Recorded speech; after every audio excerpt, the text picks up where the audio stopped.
विजु जनता दलर बांकी बारंगे गोटे मात्र मुद्दा रही से मुद्दा हूँ विकास मुद्दा।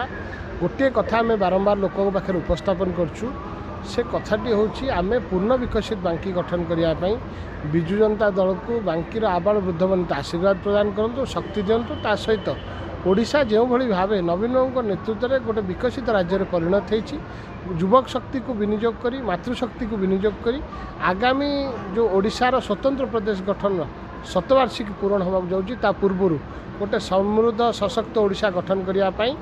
आगामी 25 तारीख दिन ये जो साधारण निर्वाचन अनुष्ठित होगा जाऊँगी शंख चिन्ह नवीन बाबू को आशीर्वाद प्रदान तीन कथा आपण मैंने मो आगे उपस्थापन कले निश्चित भाव मो बांकी हूँ चाषी प्रधान अंचल प्रत्येक चाष जमी को जलसेचित करने